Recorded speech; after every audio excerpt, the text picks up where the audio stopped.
Great. Then I welcome everyone back after lunch to our third and final panel of this conference on trust and political conflict. And I think we have four amazing guests on this panel.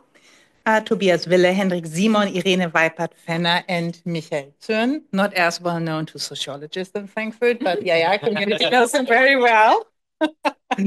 And I introduce our four panelists very briefly to you before I then hand over the floor to Tobias Wille, who will start with his presentation. So I don't think that I have to introduce Tobias Wille because you're all very familiar with him if you have followed ConTrust's work during the last years, because he was and is our academic coordinator.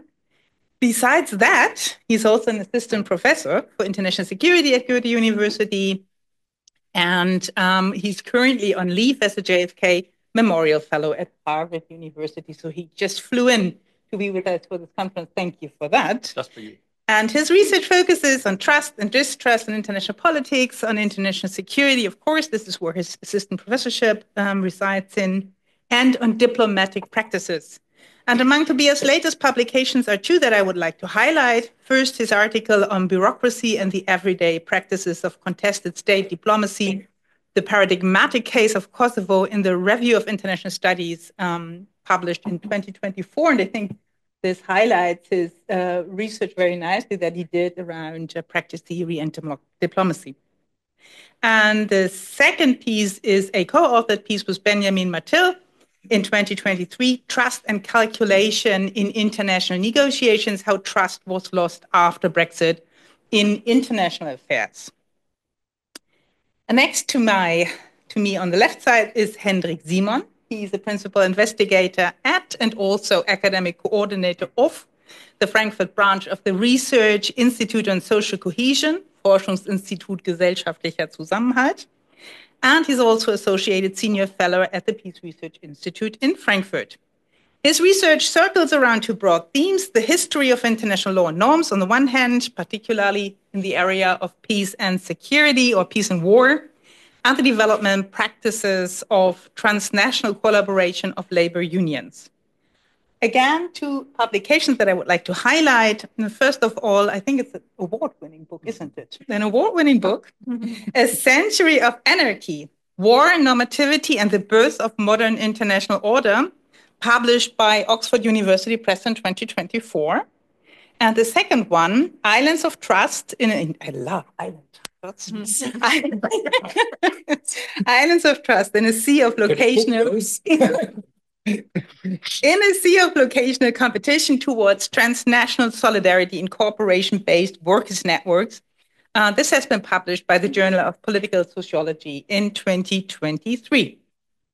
To my far right is lrene Weipert-Fenner. She is a senior researcher and project director at the research department Intrastate Conflicts at PRIF, Peace Research Institute Frankfurt, and coordinator of the research group on regime competition at PRIF, and she's also a member of our ConTrust initiative. Her research focuses on authoritarian regimes, political transformations, as well as on social movements, protests, and social justice conflicts, with a regional focus on the North African region. Among her publications, and you get it, it's again two, let me highlight two to you.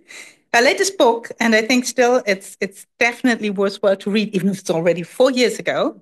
It is The Autocratic Parliament, Power and Legitimacy in Egypt. And I may say that she has published that, or it stems from research that she has conducted at Normative Models. And it was published 2020, as I said, with Syracuse University Press. Then also co-authored piece, brand new 2024, among others with Jonas Wolf, another PI of our ConTrust initiative, on Trust and Social Movements, a new research agenda in the International Journal of Comparative Sociology. Last but not least, to my right is Michael Zürn. He is a professor of international relations at the Free University. He is director of the research unit Global Governance at the WZB, a Social Science Research Center, Berlin. And And he is member and founding director, co-director of the Cluster of Excellence, Contestations of the Liberal Script. in Berlin. He is also one of the few, I would say, IR theorists who frequently, but that is more important, elegantly move between international relations, comparative politics, political theory, and political sociology. Therefore, as you can imagine, his work covers really broad themes, and the book that I will refer to in a minute captures that quite nicely. I think what is important to know about his work is that it usually started off important debates in IR or gave them a new direction. Coming to the two publications, which I think are exemplary in this regard, is first his book on A Theory of Global Governance, Legitimacy, Contestation, and Authority, so all the big questions of political science, published with Oxford University Press in 2018, and I think by now it's also available on Chinese, as I've seen from your website. Congratulations to that. Won the prize of the best social science book in China. I have to reread it. Chinese. Of course. And then the second one that has been alluded to already during this conference, I think at least, on demokratische Regression, and also in English, the democratic regression, together with Armin Schäfer, published by Surkamp in 2021, and now in English by Cambridge Polity in 2023. As you can see, as I said, stellar panel, great colleagues. And now, Tobias, you're the one to open up the rain of fascinating thoughts and ideas. All right, then thanks, Nicole, for the kind introduction, and to all of you for being here today. I will talk about a paper that's co-authored with my friend and colleague Benjamin Marshall from the University of Edinburgh about a certain paradox we see populist governments run into. But before I talk about the paper, I want to briefly contextualize the research. So we had this panel, this roundtable yesterday, which was basically a stock taking of current trust problems. So I don't want to say much, but just to highlight how I see the current political moment unfold in the area of international politics and global governance. I think one big part of the story is that we have a densely institutionalized international arrangements of cooperative relationships between states and parts, basically what people refer to as the liberal international order, under strain and not being fully dismantled, but being rearranged in certain ways. And this causes particular trust problems. There are stories about lost trust, betrayed trust, stuff Nicole has been working on. And there is also the question, basically, how these trust-based but also institutionalized relationships can be rearranged when certain actors change basically their opinion about this order and perceive their interests differently. And one person who points out these trust problems all the time is Antonio Guterres. That's why I put him on the slide here, a bit of a running gag among IR trust researchers, because he says this really all the time, that there's this trust crisis. Okay, this is where he says it. And so what I want to highlight here is that this story is very different from the standard setup of trust research in IR, which is concerned with the problem these two men had, Gorbachev and Reagan. And the imagination is that under anarchy, we have encounters between states who are kind of in this adversarial relationship. And the question is always how to do the first step and get a trust relation started, and can then either through iteration kind of lead to stable cooperation or through institutionalization. And I think that's an important scenario, one we will also have to think about, hopefully, when the time has come to rebuild trust in European security, for example. But I think it's not the whole story. And Ben's and my hunch basically is that many of the trust problems we face today, they're closer to the problem those two people had. Theresa May and Michel Barnier, who represented that is absolutely correct. That's Juncker. But anyhow, to collective actors who were in a situation where they had to renegotiate their relationship and encountered trust problems. But these were not the trust problems of two nuclear-armed states who were about to engage in a war that will kill everybody. It was a different kind of problem, and it's the problem we explore here. And the argument is that this problem can be articulated as a particular paradox, which we call the trust paradox of sovereigntist internationalism. And I want to elaborate now what we think this problem is. So why are we talking about sovereigntist internationalism? So basically what we're talking about is populism. but populism is kind of a very broad and fuzzy notion, and in the paper we focus on a particular aspect of the ideology populists hold. They are sovereigntists, so their idea is that decision-making should be focused and located at the level of sovereign nation-states. They're wary of supranational authorities and the delegation of decision-making, but they're not isolationists. They don't think that they can do it all alone, and they know that in an interdependent world, states need to cooperate, but they want to do this on different terms than the one that the liberal international order offers. And so they basically want to rebuild this order in a way that it better suits their kind of ideological desire to locate authority on the level of the nation state. Our conception of trust in the paper, which is close in some regards to what Balázs Bóra has presented earlier. For us, trust is an attitude towards the future.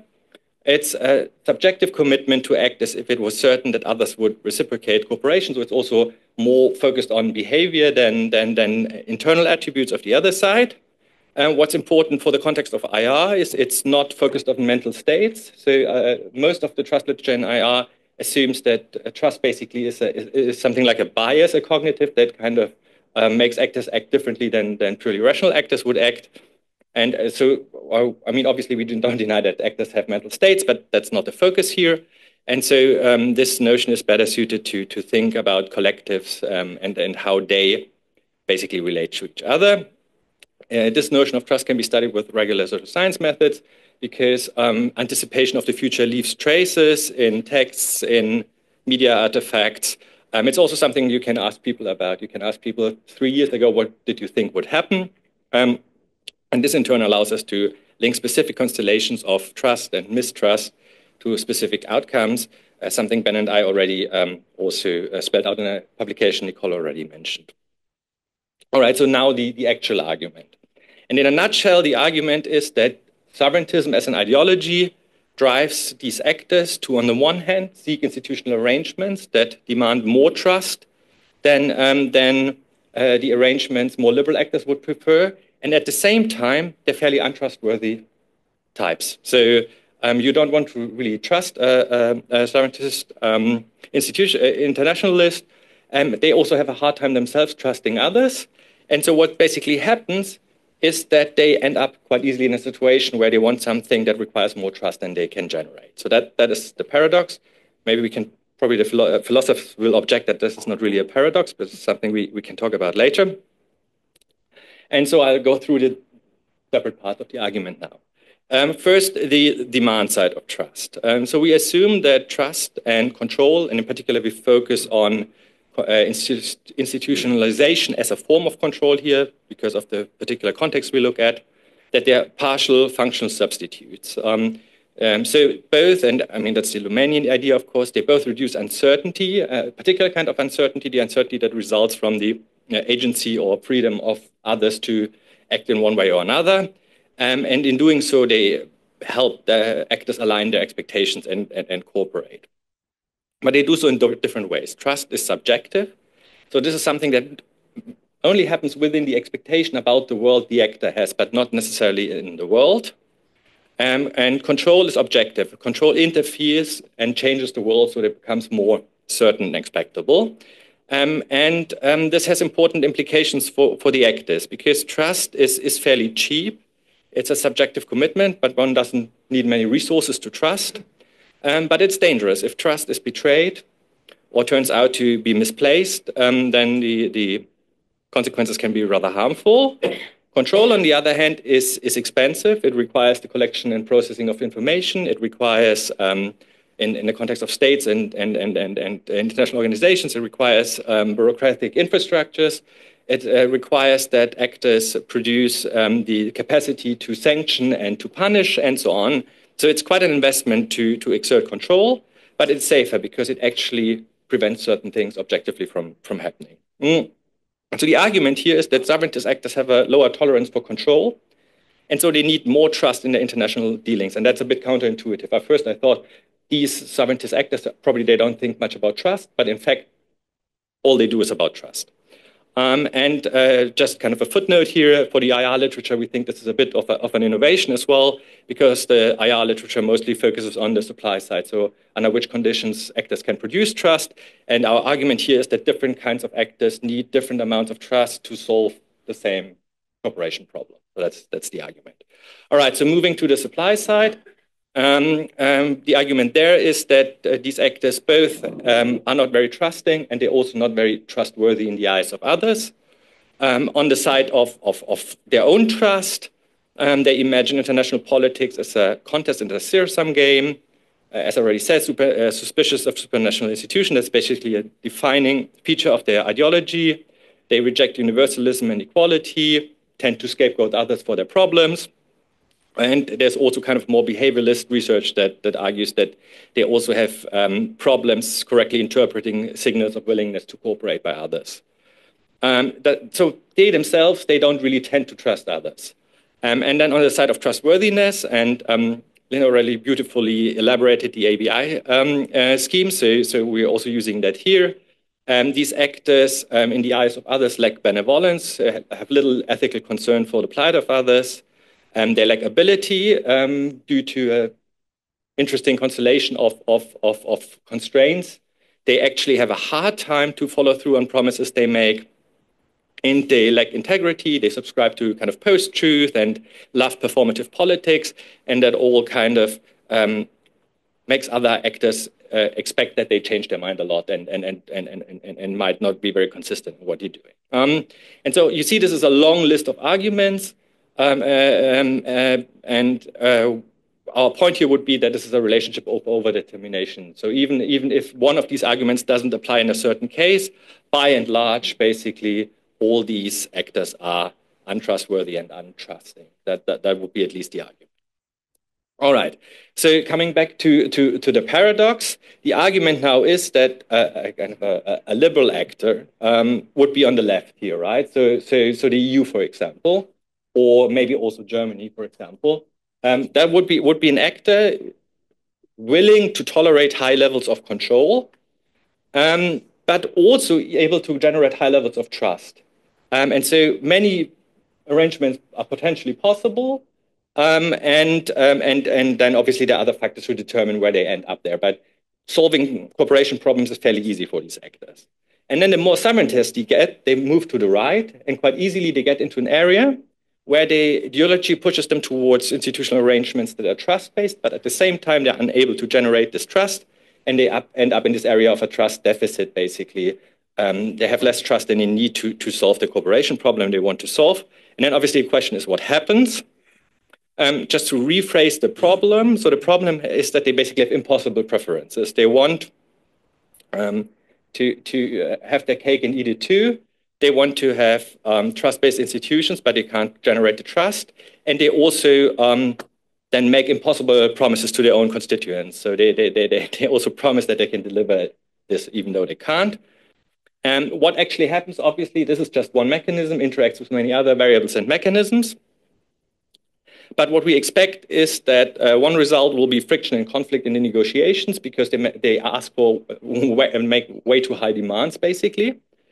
And then we assume that after a while, there just will be a reckoning with reality, basically, and they will have to adjust part of the equation. And the obvious solutions would be to accept a lower level of cooperation that demands less trust, or to accept higher levels of control. But this is very hard to swallow for a sovereigntist. And there's also theoretically a third possibility to find some magical sources of new trust and just somehow generate more trust. And Ben and I doubt that this is really possible, but we definitely see the actors trying. So our interpretation of strongman symmetry, for example, like think of Trump and Kim Jong-un in Singapore or something like that, there seems to be this hope that if these people just get together and look each other in the eye, they can generate this trust without institutionalization. But we doubt that this is actually possible, even though the actors try. And then we apply this framework and further refine it in a case study on the Brexit negotiations between 2017 and 19. It's a case study based on elite interviews and documents. And our interpretation here is that Brexit is a project of sovereigntist internationalism. So the idea is to take back control while continuing to cooperate closely with Europe. And specifically, the UK, at the time led by Theresa May, wants to, on the one hand, continue to have access to most parts of the single market, but without or with less binding standards and without jurisdiction of the Court of Justice of the European Union. And then the other big issue is the Irish border. And the problem here results basically from the sequencing of the negotiations, because first they negotiate about the conditions of the withdrawal, and only in the second stage they want to negotiate about the future relationship, but the border issue already needs to be sorted out. And so the EU Commission basically wants to have a strong commitment that there will be no hard border and that there will basically be a good cooperative solution for this. And the UK basically wants to only make a loose commitment, but not bind themselves in a way that would preclude them from using this later as leverage for market access. So it's technically a bit complicated, but it's quite clearly a trust problem. And so this solution would then require a lot of trust on part of the EU Commission. But the problem is that the UK doesn't appear very trustworthy. I mean, it starts with the betrayal of the Brexit vote itself, of course. And also kind of partisan divisions within the Tory party. And those get worse. So the Tory right radicalizes in the process, start talking about hard Brexit and so on. And that also makes the commitments, May makes less credible, basically, because it becomes clear that she probably will not be able to deliver. And then it's also the question what will happen down the road in the years to follow if other people from the party take over the premiership. And then there's also a cultural story going on here that the EU Commission really likes control and monitoring and so on. So, I mean, there's also, I think, a kind of more cultural story to be told about what preferences the EU Commission has. But then on the other hand, there's also a problem because the solution would actually require that the UK trusts the European Union. And in fact, the Tory right, they can't get themselves to trust the Union. And there's this very kind of bizarre episode in the end where the Commission makes what for the Europeans appears to be a huge concession to accept the all UK backstop, which basically would allow the UK more or less to stay in the common market till the border issue is sorted out. And this is what May basically was trying to get in the negotiations. But at this point, the Tory right basically got themselves in a point where they think this is a trick, a ruse, kind of an attempt of the EU to not let them leave. And so they actually reject what they wanted themselves because they cannot get themselves to trust the EU enough to actually agree to this arrangement. And so what happens is that the May government fails to achieve the impossible. They eat the cake and have it too, basically, cakeism, how it's called in Britain itself. And so the negotiations fail. She agrees to something in Brussels, but doesn't get it through her own parliament. And so she has to resign. And then basically we get Boris Johnson as prime minister, further round of negotiations and so on. In the end, there is an agreement, a Brexit deal. And the way that after a number of reckonings, I guess, the problem is solved really is that Johnson accepts a much lower level of cooperation, and that gets him out of the paradox. Yeah, again, the visualization, but I think you now obviously understood what the point here is. All right, so very briefly to conclude, what we see as the contribution of this paper.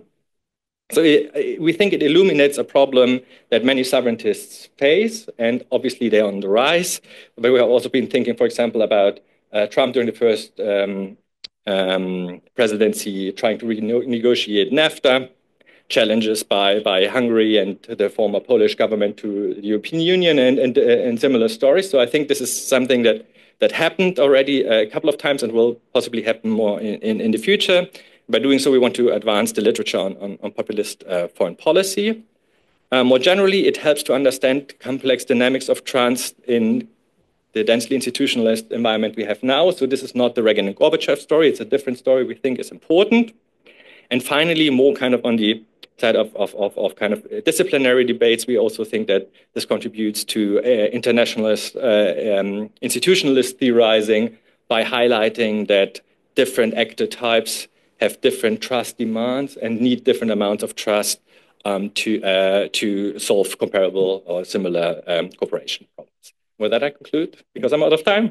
Thank you. Actually, you have 2 minutes left. Well, then. That's great. Thank you very much. And then, Hendrik, over to you.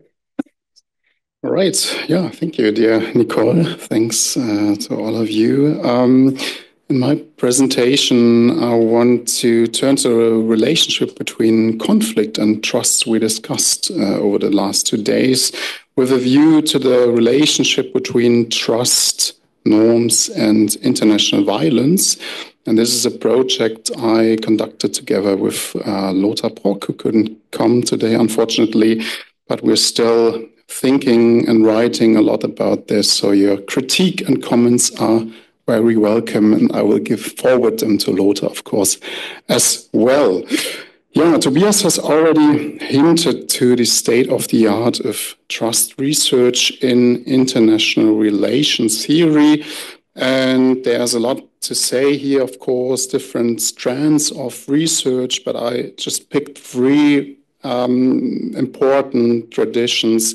One is research on bonding trust between individuals. Nicole is, of course, very important here, who contributed also to ConTrust.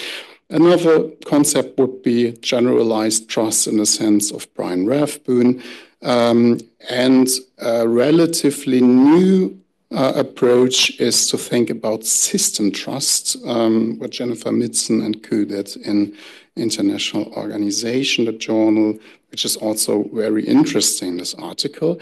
Lothar and myself, we are particularly interested in something which maybe is not that unfamiliar to normative orders. We are interested in trust in norms, trust in international norms. What could that actually mean? What does it mean to trust a norm, and more precisely a norm in international relations, and even more concretely, a norm governing the use of force in international relations? So in order to contribute to filling this research gap, we referred to sociological and also historical research on violence, and one starting point was the book by Jan Philipp Reemsma, Gewalt und Vertrauen, published in German in 2008 and in English in 2012, Trust and Violence. So there are some really interesting takes in Reemsma's work, but there's also, in our opinion, one blind spot we're trying to fill here. So in his work, Trust and Violence, Reemsma argues that trust in modernity is the expectation of non-violence within a society. And of course, this vision necessitates a reliable normative framework. Reemsma therefore attributes trust in modernity to, and I quote him, a transformative change of trust during the early modern period, so between 1492 and 1789, that in the sense brought up in the sense of Thomas Hobbes brought about a state monopoly on the use of force, which slowly emerged, and we already heard some about this in the first panel this morning. So for Reemsma, following Thomas Hobbes, then the core of non-violence therefore lies in the law and institutions of the modern state to bind citizens not to use force. And due to this new monopoly of force, this is Reemsma's argument, citizens can trust norms to bind other citizens not to do something, namely not to use force, not to harm each other. So violencia becomes now potestas. However, potestas does not completely exclude the use of force, of course, as we know from studies on the use of force by police, for instance. So the latter is possible as an exception which must be justified. And according to Reemsma, then, trust in non-violence is accompanied by the need to justify violence and vice versa. And this is also, in a sense, the starting point for Lothar's and my perspective on how we could trust norms and what we understand with that. So Reemsma's considerations are interesting, as I said, but they are largely focused on the domestic level. And now here comes a bit the marketing part of this presentation. So what we did actually in our study on the justification of war and international order, published with Oxford European 2021, and which what I did in my book, which is also open access since yesterday. So if you want to recheck the arguments which I brought up here, you can read it now for free. So we argue, Lothar and myself argue that trust in the norm of nonviolence in interstate relations can be inferred from the discourse of justifying the use of force. That's basically what Reemtsma says, but we're saying this is also true for international relations. So the justification of violence at the international level can be understood as an indication of trust in the political authority of international norms. So what does that make me say that? So this is to say that in justifying war, actors also support the trustworthiness of norms, because otherwise, and we know that from IR norms research, there would not be the need to identify violence as appropriate behavior. And so in justifying the use of force, states contribute at the same time, in a dialectical sense, to the emergence of what Rainer Forst calls orders of justification. Now, contrast comes back in. As Niklas Luhmann has argued, it is always conflicts that provide the occasion for communication about norms. Norms are contested. And there can also be symbolically conveyed crises of trust, as Luhmann reminds us. So where law is no longer respected, the system has to retreat to much more basic forms of security and confidence. And I would say that's something we see at the moment in discourses on the use of force at the international and transnational level. However, it is precisely due to this dynamic that the authority of norms can be trusted when they are consistently reinforced through discourse over an extended period of time. That's our main argument. And of course, this needs to be examined historically now. And that brings me shortly to some of the empirical results of these projects.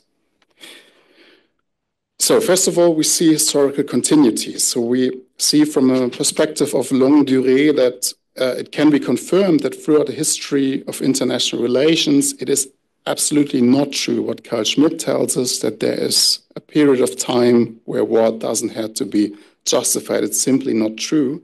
If you look at classical Greece, if you look at early modern conquista, if you look at 19th century wars of unification, if you look at the First World War, or if you look at the current conflicts, the Russian war of aggression against Ukraine, the war in Gaza, the use of force has always been justified. The history of war is at the same time a history of its justification, full stop. Carl Schmitt is wrong here.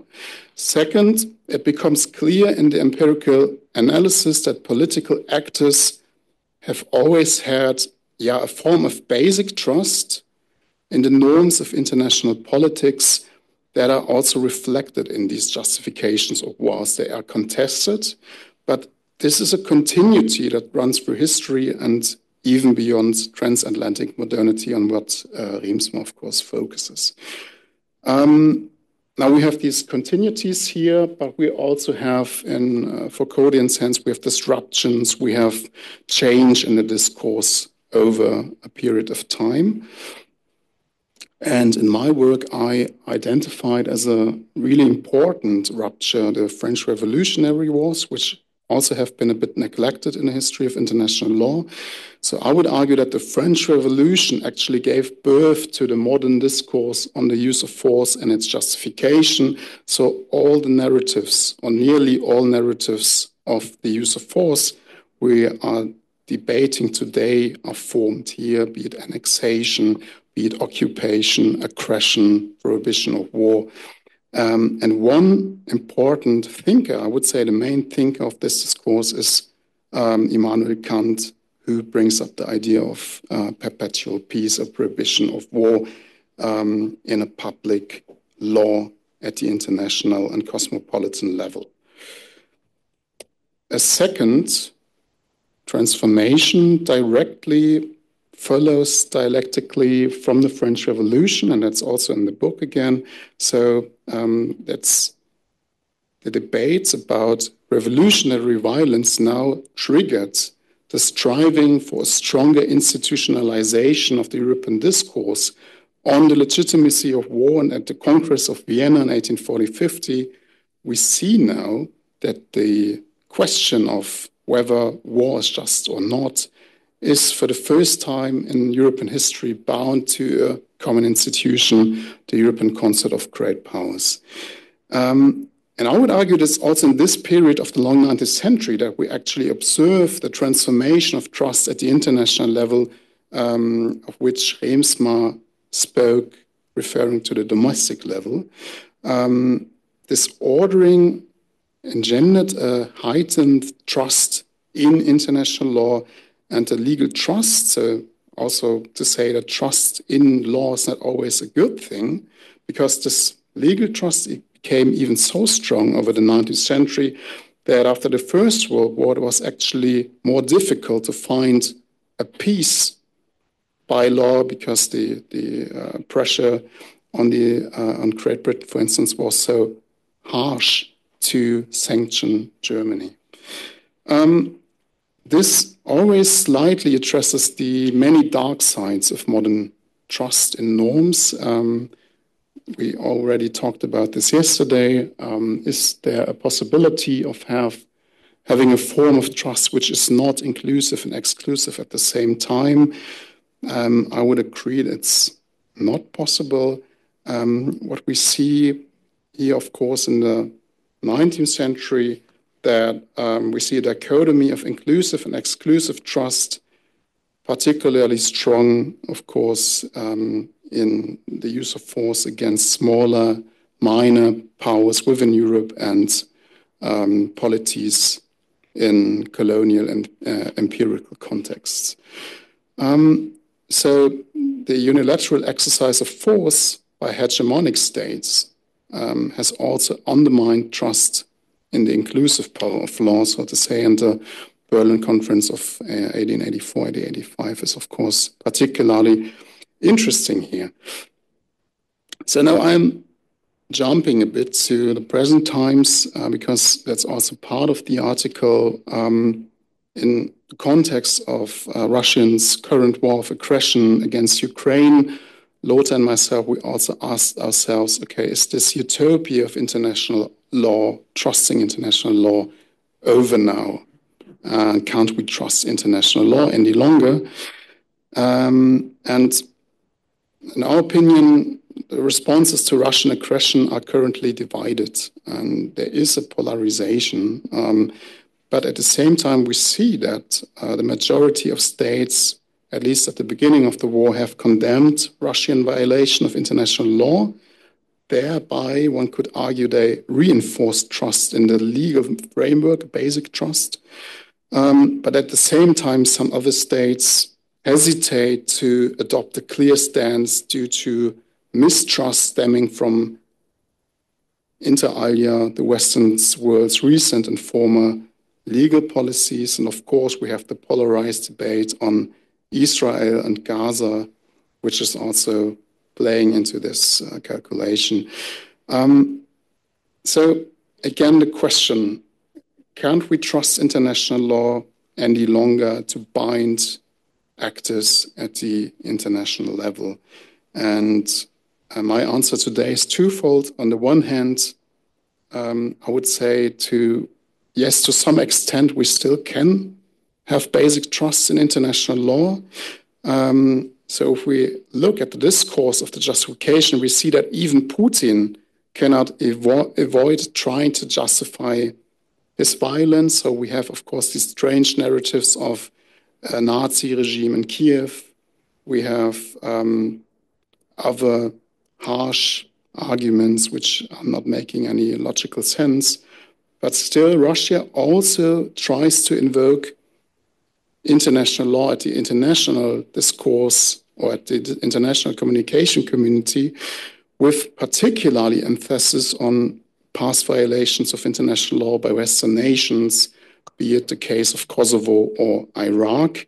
So as crude as Putin's arguments may be, they show that the prohibition of violence at an international level still can be to some extent be trusted. On the other hand, yeah, my answer would be more skeptical. We see double standards. We see Donald Trump's threatening to use the force to gain control over Greenland and the Panama Canal. So Donald Trump revitalizes the Monroe Doctrine of 1823 here quite clearly. And this is a huge threat to any normative reference point at the international level. I come to the last sentence, or the last two sentences. So to sum up, although trust in modern international law is fragile, it remains a reliable foundation for keeping a minimum of trust. To strengthen this trust, however, the West needs to reform its own practice of dealing with international law. Only under such conditions that trust flow globally as a precondition of coping with violence. In other words, one could say trust needs to become less exclusive and law must apply to everyone, otherwise it applies actually to no one. Thank you.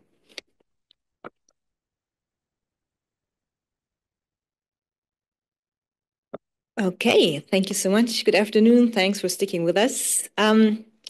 So shift in subject a little bit. I'll talk about social movements and trust and a new research agenda that we propose. Again, the face of shameless self-promotion, I will present to you the results of a special issue project that I co-edited with Jonas Wolf, there in the back, also PI in ConTrust, with Federico Rossi from the University Nacional de Educación a Distancia in Spain, and Nadine Sika, American University in Cairo, and she was also a visiting fellow here at ConTrust. And one of the authors, Nicole, that will also appear later on, was also here with us with a fellowship. So a big ConTrust family, and together we edited something that we call Trust and Social Movements in the International Journal of Comparative Sociology. So the last decade was marked by mass protests all over the globe, and we don't need a lot of imagination that we need trust for large-scale, massive anti-regime protests, particularly in high-risk authoritarian contexts. You need to trust others when you want to go to the street, and it might be entailed with lots of risks. But also at the same time, even in more democratic and open contexts, mobilization comes with certain risks. Will your goals be respected by other activists, by other organizations that come together in coalitions? You might only have very scarce resources available, so you might choose your battles wisely. So you need to trust the others that you engage with together. So there's a large range of risks that you might take and the trust that you might need. For the extreme case of extreme uncertainty, I also work together with Hannah Pfeiffer, I think she just left, who is also here. You saw her this morning. So it actually brought together lots of research that we did here on trust and social movements together. The basic idea of the special issue was, first of all, take some basics of trust research. And as we heard yesterday and today, we worked here with a relational approach to trust, dynamics, processual and intersubjective, experiential relationship, localized in certain social contexts, all quotes of Rainer Forst. And we brought in the kind of conventional typology of trust, which looks at political as vertical trust, placed in political institutions, and social or horizontal trust in subforms, so particularized trust, people you know, generalized trust, people you don't know, in-group, out-group trust. So, and the trick was to bring this together with kind of rough, but a kind of analytical framework when you look at social movements. Social movement scholarship is broad, no chance to sum it up now completely, but it has gone through various phases, and I would say that currently we have more like interactionist, relational approaches, and as I said before, this links nicely to our understanding of trust to bring it together. So we take the movements, actors, activists, and we look at the crucial relations they have with state actors, other social and political actors, so on and so forth. And now the trick. Well, it's not that tricky, but it was helpful, as you will see, is to bring it together, to take the vertical relation, so two state actors, and bring it together what we know about political trust. And to bring in, okay, this looked different at my computer, anyhow, it fit in there. And then it's social trust, and bring in the different categories of social trust we have, and to spell this out, and to really understand the different relations of movements through this lens. So, of course, we don't start from scratch. We know there's research about levels of political trust and how this affects mobilization, but more to explain the emergence of mobilization. We also know that trust from pre-existing social ties is crucial as a facilitator of mobilization, a prerequisite. And we know that in-group trust, usually, if mobilization is more or less successful, might increase or is likely to increase. So if I present you these kind of findings, you shouldn't be surprised. But what we were interested in that special issue and in the trust work we did here was about like a broader understanding and a more fine-grained analysis of microdynamics, about the causes, about the dynamics, and also the consequences of trust building during processes of mobilization. As you will see, things are, well, become more complex here. Just a second. So as you can see here, right, this is quite a lot to look at. And for the first step, so stock taking, what we did is we looked at the social trust. So what we focused on in the special issue was to understand how social trust evolved, leaving the political trust for the next projects. So in the special issue, we had kind of two parts. So one was on the dynamics of trust building within movements, and the second one was on the state influence on trust relations within movements. And as you can see, we covered different world regions from Argentina to Hong Kong, different regime types.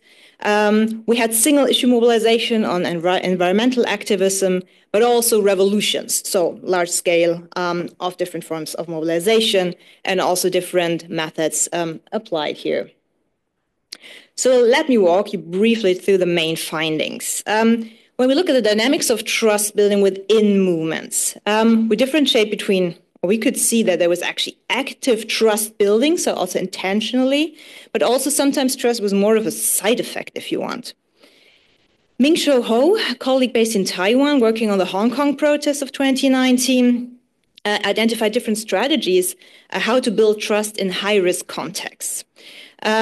He stressed that we should look at activists, but also an activist supporters relation, something that we also heard last night. That we should look at trust needs not only about the decision to join a protest, but also in provisioning, logistics, the sheltering, the aftercare of activists. Also, these are trust relations, which, when you look at the strategies, how trust can be built, well, it builds on existing ties. This is something maybe not that exciting, but also how these new ties are made during street actions.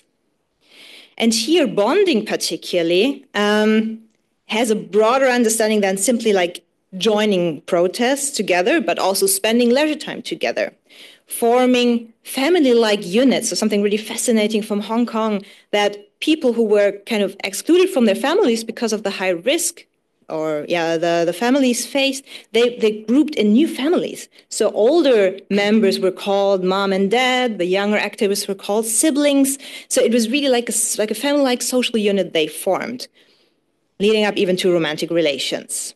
The other extreme of how to navigate this high-risk context was anonymity. There were forms of transportation. People would pick up activists and they would stay anonymous. So to protect each other, they wouldn't disclose any information, any personal information. Or donation systems. So by remaining anonymous, one could trust. Making things more complex, we also had articles looking at networks, coalitions, and alliances. And here, Federico Rossi spelled out the organizational dilemma. How can a social movement be organized for a shared goal without diluting internal heterogeneity of self-identities and interests? And this is not that easy. And how do we actually conceptualize this in trust terms? So this is not a closed trust network that we would know from research, right? But it's not generalized trust that different organizations would have with each other. And there can also be very different configurations of in-group and out-group trust. Lawrence Pieper and colleagues working on a social study on South Africa and an umbrella movement that was formed there. They also struggled with the different forms of trust they found to be crucial. So social movement leaders and the trust in them proved to be crucial. But what is that? Is that a personal trust? Even if you don't know that leader, is this vertical trust inside movements? And this form of trust particularly can vary very much along political and social contexts too. Coming back to this coalition problem.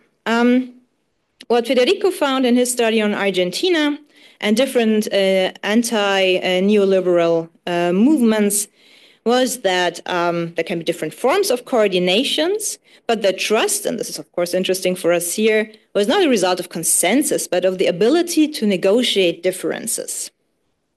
But how was this possible? So what proved to be really crucial was that this ability was part of constrained learning, or what, like this is Della Porta, Donatella Della Porta, or what Federico added here in this, with this category of, or concept of stock of legacies. So movements make their experiences, bad and good ones, so you come up with very case-specific solutions for trust building, in which temporality plays a crucial role. What definitely didn't work was vanguardism and also arbitrary decision-making. So in the very different constellations Federico looked at, this was kind of destroying trust. And come now to the second part, where we look more closely at the state influence on trust relations within movements. And here two of our authors, and mainly Nadine Sika working on Egypt, thought about how state actors would deliberately try to destroy trust inside movements, to weaken them, to fragment them. And usually we think about the repression mobilization nexus, and we think of fear, so people are scared to go out to the street. But this wasn't the point, well, this is of course one point, but when it comes to trust, Nadine Sika makes it very clear that actually other forms of repression, which are infiltration and surveillance, really break the trust ties, at first at least, inside movements. And then movements try to adapt how to navigate this, how to maybe identify security actors inside their ranks. But also cooptation, classic divide and rule techniques can split movements because trust is destroyed. So are they now cooperating with the regime? So can we still trust them or not? These trust games can weaken movements. Ming-Cho Ho brought in the concept of relational repression. So you deliberately target one part of a family-like unit, and this destroys the trust bonds that I mentioned earlier, because forced concessions was something that the regime, like Beijing and then Hong Kong, would apply. And so these families broke apart if they didn't flee the country before. We should also think about trust and deliberately destroying trust in the relation between activist and citizen, and how it is done via media, how activists, how protests are portrayed in a certain way so that you deliberately weaken the link between the citizens as such, and then in Ming-Cho Ho's concept, the one also to supporters. what Nadia Douglas, in her analysis of the Belarusian mass protests of 2020, found also very interesting for us is trust shifts as a response to state reactions. So first of all, there was a loss of trust in state institutions during the protests. She could find, and then she had very nice survey data actually from before, during, and after the mass protests, that there was a spillover from shrinking trust in the police, resulting from the interaction that protesters would have, to the security apparatus as such, and to the government and the regime as a whole. So again, spillover effects, I heard this yesterday, something we found here. And this, again, is context specific. At least Nadia Douglas argues that this is kind of a heritage of the post-Soviet, it's a post-Soviet legacy to see that the police and the regime are really seen as one. And then, particularly interesting for us here, is that she found really that among protest participants, social trust would increase, not in-group trust, not personalized trust, but social trust. This is survey data, so we cannot go into detail here, but this is something that we were looking for throughout the 4 years. And so this seems to be a case where you engage in conflict and trust would grow also in people you don't know. So something that we could look at more closely, and also interesting, it remained. This higher trust remained at least 7 months after the revolution, and then we don't have more data on that. But still, it wasn't gone even after the protests failed. Perfect. The last content slide. Nicole that I mentioned before, and Janus Hansen had a case on environmental activism and compared Germany and Denmark. And they looked at the role of intermediaries.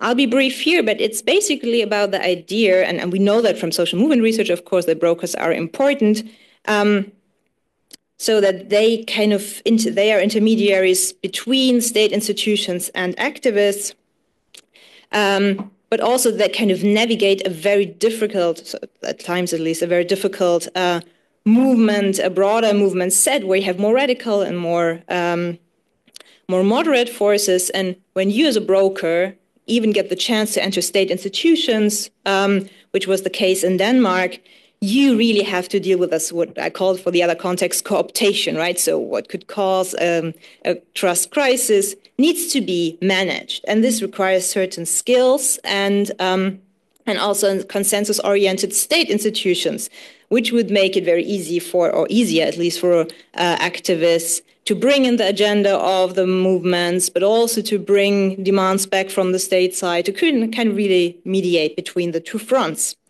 which was successful in Denmark with a relatively open state institutions, well-funded, while there was a lot of resistance on inside state institutions in Germany, which led to more contentious form to translate the message outside the institutions with referendum campaigns.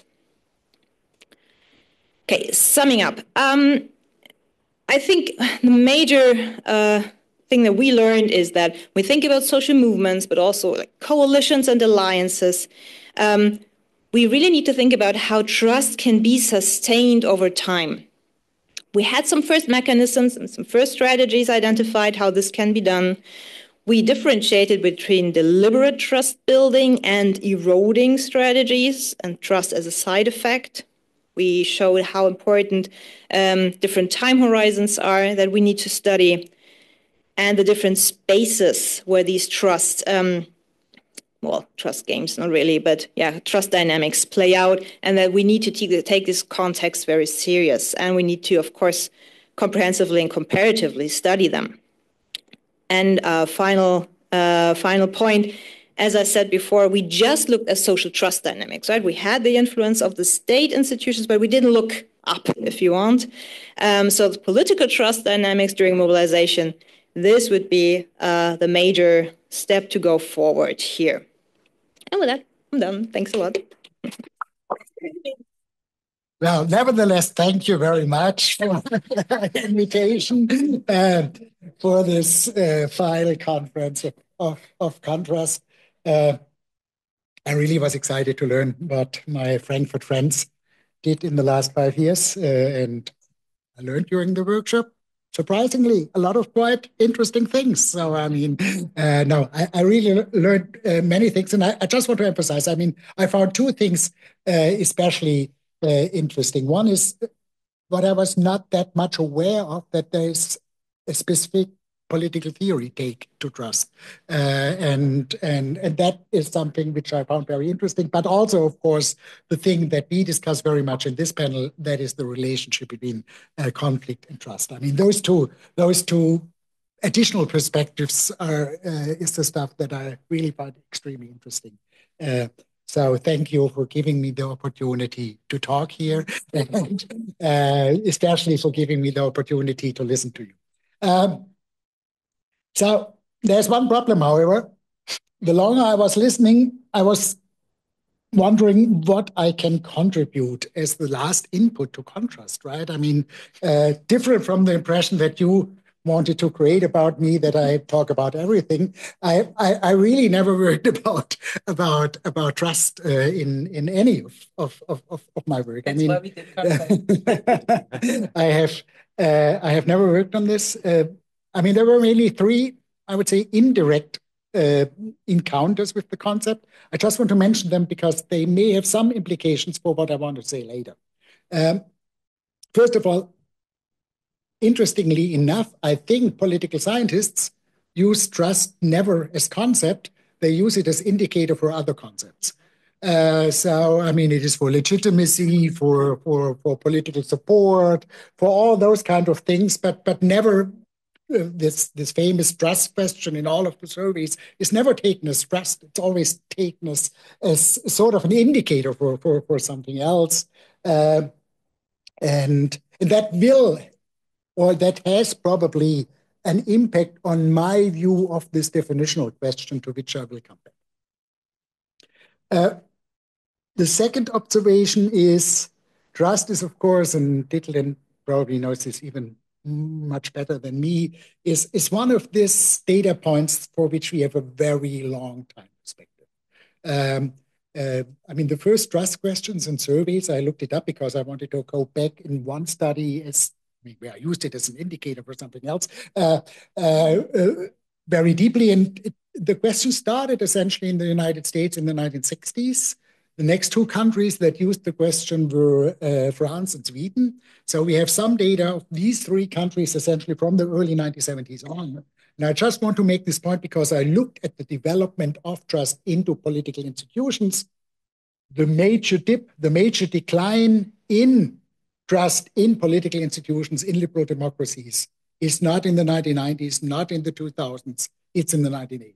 So that is when it really went down. And after this, it was on a relatively low level and a lot of variation between countries. It went up again in Scandinavia, for example, in the last 20 years. I mean, not saying that I challenge the basic idea that trust is going down in our societies. I'm not necessarily challenging this insight. I'm just saying if you look to this sort of indicator question, that is not that much clear on that. And again, the major decline is in the 90s. And the third thing, I mean, the major thing that I learned from looking at trust data is essentially what I then labeled the democratic paradox. Those who support democracy trust non-majoritarian institutions, not much more than majoritarian institutions. I mean, those who are asked in questionnaires, do you think that you are a Democrat? They like Supreme Courts. They like judges and courts. They don't like parliaments and parties. And that is a sort of a paradox where, again, I probably just since yesterday, there were some debates where essentially I felt the argument was love is the highest form of trust. I just feel that trust and passion are not always on the same side. So in that sense, just as a sort of something that I want to point out here. So these are the 3 observations. They do not really they are not really a solution for my problem that I told you.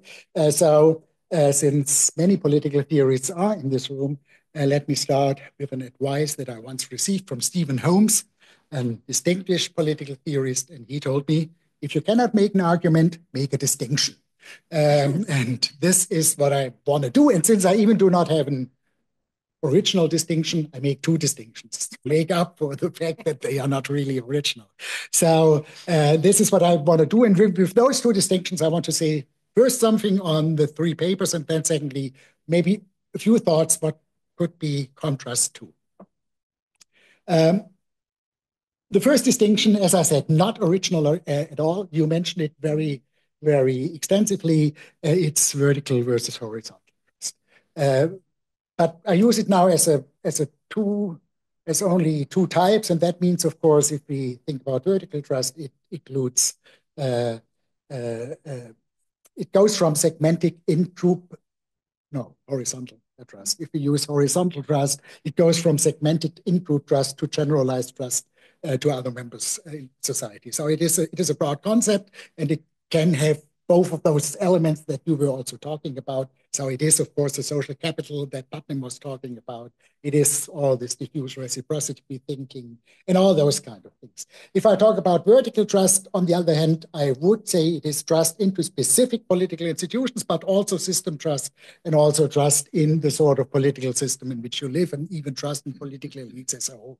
So, I mean, both are still concepts that include a number of different things. Here we talk about trust in institutions, legitimacy in the political science talk, trust in third parties and stuff like that.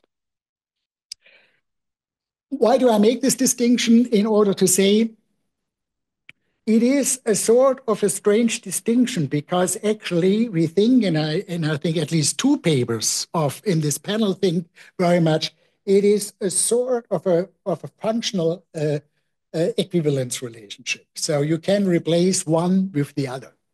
And logically, this is absolutely true. I mean, I would buy in that as a sort of a theoretical, logical argument. But then again, empirically, it looks quite different. They come together and they go together. I mean, if I look for the thing that I studied, for example, trust in international organizations, the best predictor for trust in international organizations is trust into national political institutions, and the best predictor for trust into national political institutions is social trust. So, I mean, those two things, they obviously go together in spite of the fact that they could work potentially as mutual replacement, but they cannot work as mutual replacement because they, at least very often, go together and come together.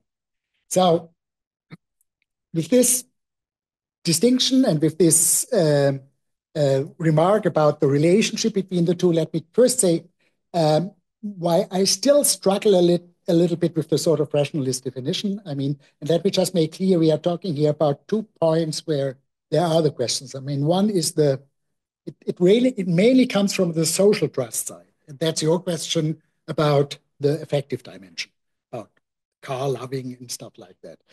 Mine comes more from the vertical trust, from the political trust. Some people trust their government because they make sometimes decisions that they do not like.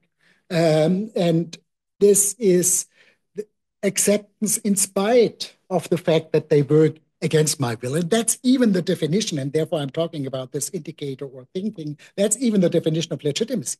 You consider a government as legitimate if you accept the decision of the government, even if you didn't like the decision. So what I'm trying to say here is, at least if we move to this other side, to this political trust, there are these strange limits of rationality, mainly deriving from the relationship between public goods and private interests. And this is the sort of problem where I would have, if trust is too closely linked to this interest of A. But that is not, it is to you, but it is only to you because your definition is in that respect completely, I think, identical with the one that Rainer presented the other day. In that respect. Yeah, only. So,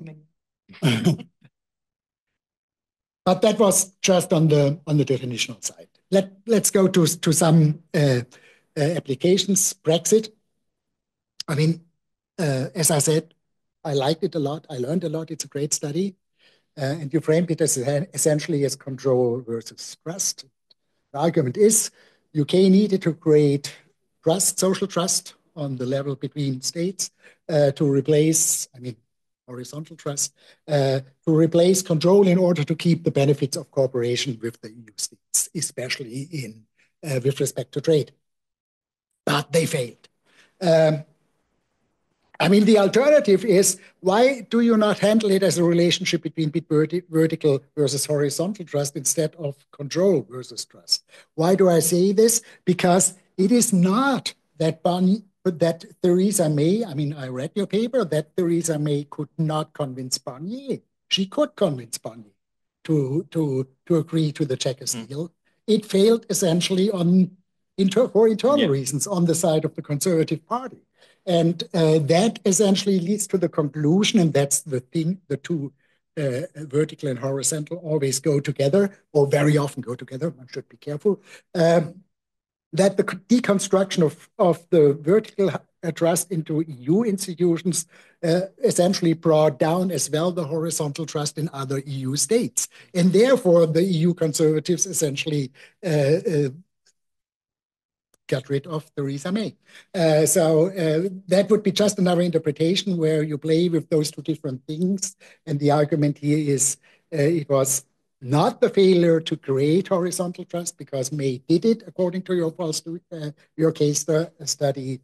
I mean, theoretically, you put your argument in a way as if the logical relationship between the two horizontal and vertical trust could replace each other, but in fact they did not. So that's sort of a question that I would have, or a comment that I would have. Essentially, it is the question: why do you bring in control if maybe horizontal versus vertical trust does a better job? So. Simon Brock, wonderful paper, and an intriguing argument. Common norms, not the monopoly of the state, are decisive. Cooperation and peaceful norms between states are possible, even in the absence of the state, and therefore that requires trust, and therefore Remsma must be wrong to some extent. But here I'm fully following essentially this definition of trust that we heard, that trust in norms is actually not really working. It is an actor, it's a social actor, which you should trust, not norms. And in that sense, norms seems to be a sort of a compound concept that includes both. I mean, you follow norms, you accept norms, you internalize norms. If you either have social trust and or trust in the authorities that underlie those norms, or that back the norms, or stand behind the norms. So you don't trust norms, you trust institutions, or you trust other states. That would be essentially the micro level of your argument, because I do not buy that you trust norms. But again, the problem is, logically, functionally, they can be fully equivalent, but empirically, they go together to some extent. And therefore, Remsma might be still right to some extent, in the sense that without international institutions and strong parties, there is very little trust in IR. And to some extent, one could say this is the sort of predicament that we currently see, that we have an enormous rise of distrust between some states, at least in the state system, and at the same time, these major states have essentially torn down the institutions that could replace the lack of trust between the major states. And that leads us to the situation in the war in the Ukraine currently, that, I mean, not only that we cannot expect that Zelensky and Putin will develop any trust to each other, but the major problem seems to me, there is no third party left that can essentially help to start the process. And that brings us in this difficult situation. So I'm just saying we still talk about both elements, the vertical and the horizontal, and they together produce the norms.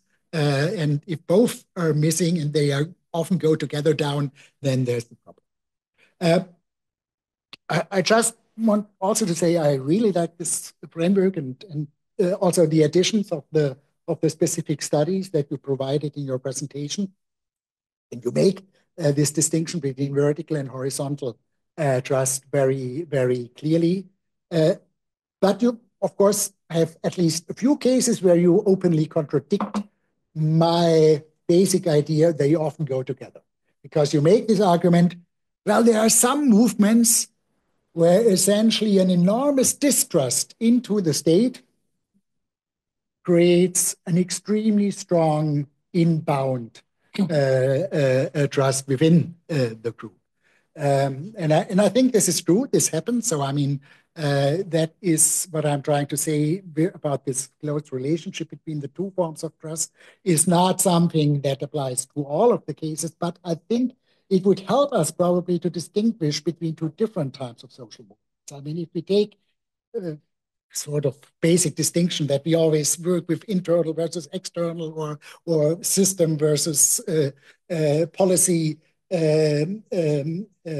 protests, then as long as it is an internal or a reformist movement, trust in state institutions and trust in movements indeed go together. So, I mean, there are more social movements in societies where you have a lot of trust into the political institutions. Where it does not go together is if it is something like an anti-system, where strong distrust in state institutions depends, again, on very extremely strong in-group trust. And this is maybe why revolutionary social movements are so rare compared to others, because that is so, because there the two things really go into a different direction. Again, they even depend to some extent on each other and leads essentially to a sort of a causal pathway in which then social trust, I wouldn't say to some extent, is in danger of being degenerated to this purely inbound trust that depends on the enemy relationship with the outside people. But I mean, this is the sort of special case that you point to, and I think this is very interesting, but I would not say it contradicts this basic idea that those two types of trusts very often go together. I promised the second distinction. Mm-hmm. And I think she was mentioned already once or twice, Pippa Norris, with her distinction between a skeptical and credulous trust. I even don't know whether I pronounce it correctly, credulous trust. I first want to say, if we talk about unjustified trust, then we should distinguish two different sources of being unjustified. I mean, one is the Rainer Voss argument, well, those things like trust, legitimacy, and so on, they need to have a sort of a normative background, and in that sense, they are normatively dependent. Yes, trust is normatively dependent. You're absolutely right.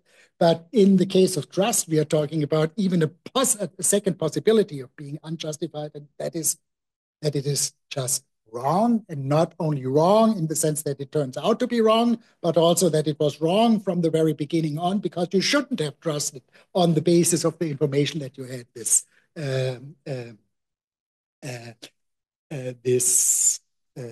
person you trust or this institution you trust. So, I mean, those two forms of unjustified trust probably need to be distinguished, and Norris is mainly talking about the second one, I think, about this distinction between skeptical trust and credulous trust, because credulous trust often leads to unjustified trust if you just believe an authority because it is an authority.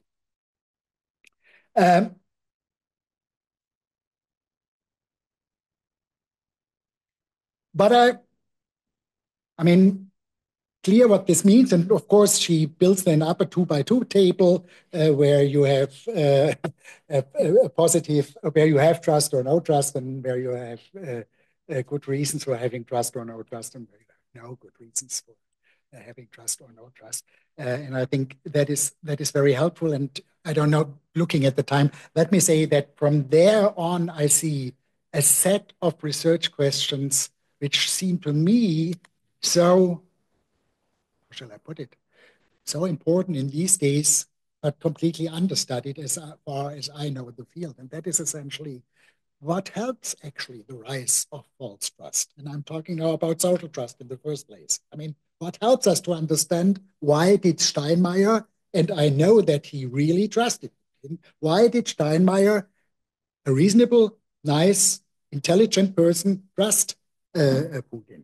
I mean, that is something where we know extremely little. Why, what are the situations in which we produce trust that is unjustified in that respect, not in the normative respect? That would be something I would be very much interested to read more in. And also, why do social movements follow blindly authorities that are not trustworthy and will violate the interests of those people in the end? I mean, that is the irrational part again of it. I mean, it's for me still the major question. I mean, I can account for 25% of the Trump voters by looking at democratic dissatisfaction, by looking at inequality and cultural backlash wars or something like this. But I mean, there is still a huge gap to what really happened and how many people vote for him. I mean, all those people who voted for him because of inflation, of Biden, voted for a guy who wants to have closed borders and many other things that will produce inflation. There's an enormous element of irrationality in it. And this maybe old question that was in the 1930s when we were talking about fascist movements. But why do social movements follow blindly authorities that are not trustworthy? I mean, that is also a question that would be a good topic. And I think that's not, I mean, that's nothing for you because it's not a very critical question. It's a completely uncritical question. But I mean, Pippa Norris asked the question of cynical distrust. So we are talking about cases where trust into authorities declines for irrational reasons. So, and that is also something which I'm struggling with and where I have very little answers. I mean, yes, it is, one should probably not ask why are people more skeptical than they should be. But I mean, nevertheless, it is for me a huge puzzle. Why is all this talk about corrupt political elites, corrupt political liberal elites going up in the period in which the West was essentially run by Barack Obama and Angela Merkel? I mean, you can say many critical things about the two persons, but what I'm absolutely sure in, even in 50 years from now, you will find out that there was no corruption and no really wrongdoing involved on the side of those two people. I mean, I agree that they did many mistakes, but I mean, it's for me still an enormous puzzle why this talk about corruption goes up when you have people like Obama and Merkel and not like, let's say, Kennedy and Nixon or something like this. Or Kennedy and Adenauer to have the same thing where it is much more easy to find elements of corruption, bribery, and stuff. So still, what I'm trying to say is I even would be interested to find out why is it that trust into authorities declines for, I would say, irrational reasons. So, I mean, turning around the question essentially is something that follows from the distinction between skeptical and credulous trust, and that is something I would like to see when you guys go on. So I would love to see you going on. Thank you very much. Thank you. I think that we would have missed that, a 2x2 matrix in the end of the conference. No, thank you very much. Just before I open the floor, I think it is important to go back to the data, the trust data that you mentioned, because I think you can qualify that findings a little bit. Yeah, you're right. There was this dip in trust in the 80s already, but then it was about vertical trust and not about horizontal trust. The dip in horizontal trust is much later, and this is what is so interesting, that we see the spillover effect. And then also the spillover effect from the dip in trust in majoritarian institution to the dip in trust in non-majoritarian institutions. That is something that is more recent and that is so worrying, right? And then the last one I think is also quite interesting is that we see that in the 80s and 90s, what we could still see is that when the economy went down in a country, then there was a dip in trust, in vertical trust. But when the economy recovered, also levels of trust recovered, never to the levels before, but nevertheless there was this recovery, and this is something that has also stopped. So economy has recovered, but trust remained low. So I think there is a kind of a new quality of the situation. But this is just something to talk about. But now I would like to open the floor, of course, to your questions, discussions, your cynical trust, credulous trust, and whatever you come with. Mark, please.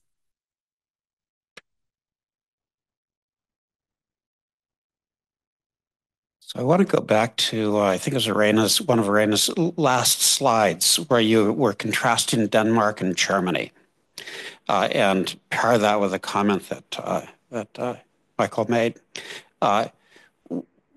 Denmark is one of these countries that I believe, it's always had very high social trust.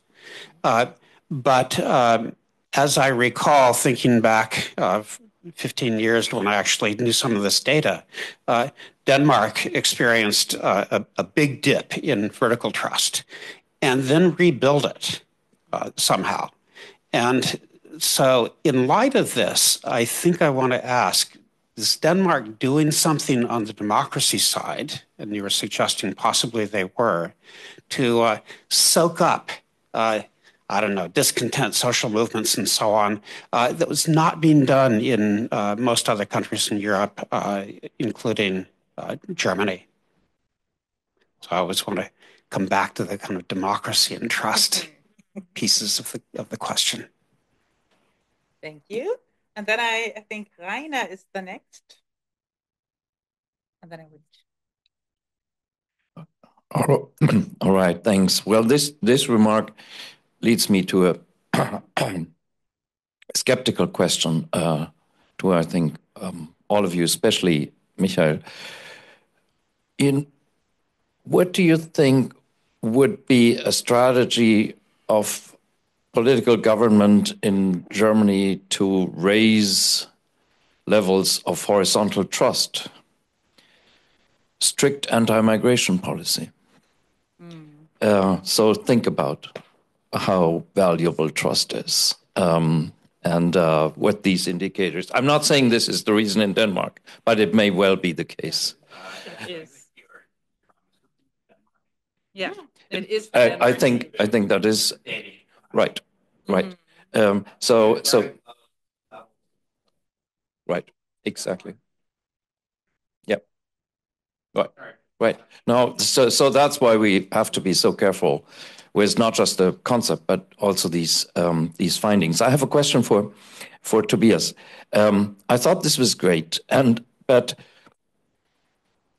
the title says sovereigntist internationalism. The examples are all about extreme populist sovereigntists. And at some point, I think you used the word populist or sovereigntist populist. So is this just a subset of sovereigntist internationalism? And so would you have to revise the title of what you're actually talking about? Because it seems, and that's an additional question, you focus on these highly volatile people, not to say mad people who led these governments. So, and you do indeed personalize the analysis very much when you say they're not trustworthy agents, and you don't actually mean the country or the government, you mean actually these people in power.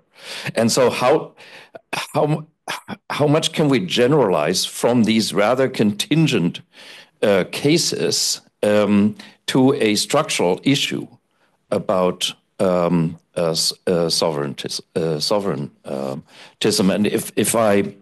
And if I may, Michael, this was a great set of comments. But look, why should social and institutional trust and Irene has an example where it's quite clear how these relate. But why should they not go together, right? Because there is something obrigkeitsstaatlich of thinking about vertical trust. It's us and them who rule us.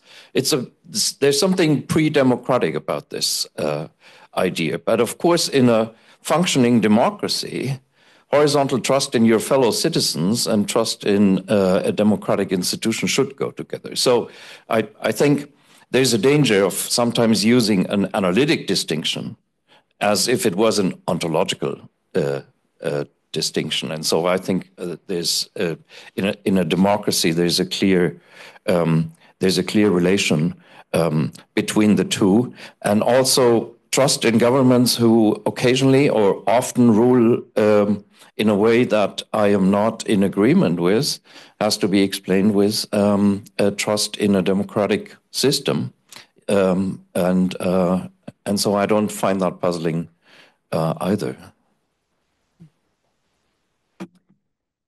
I would now give you the chance to answer, and then I have the next round of speakers. Who wants to go first? Tobias, do you want? Sure. Yeah, happy to. Yeah, well, thanks, Rainer, for the really good question that I think maybe allows me also to clarify the ambition of the argument a bit. So this is an argument about the consequences of ideas and not so much of individual persons and their quirks and so on. And that's also why we talk about sovereigntist internationalism and not populists, and also not about populism. The idea is that a particular ideological commitment that is usually held by at least by a government or by a social movement that has captured the state, or in some cases also by the whole state apparatus, right? This commitment to take back control while continue cooperating internationally, that gets them in trouble. And so we actually, I mean, because we're political scientists, there's a story about case selection in the paper that I just skipped in the presentation. But the argument is also that even a moderate democratic figure like Theresa May gets in trouble when she commits to this idea, which is embodied in Brexit, right? And so usually the argument in international politics would be that democracies have fewer trust problems than autocracies because of domestic institutional constraints. So even in a democracy, and Great Britain is just a democracy, a kind of moderate character like Theresa May gets into trouble just because she adopts these ideas. So we get basically the consequence of the ideas almost in isolation. So that would be the argument.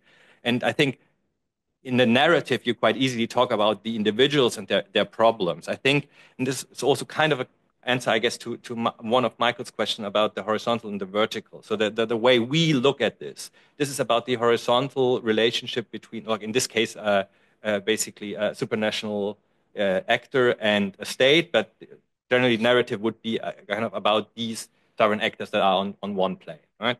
And they have the trust problem, I think, the way we articulate it. When we look at individuals or even at like smaller groups, elite groups or something like that, I think we get exactly the setup you have, right?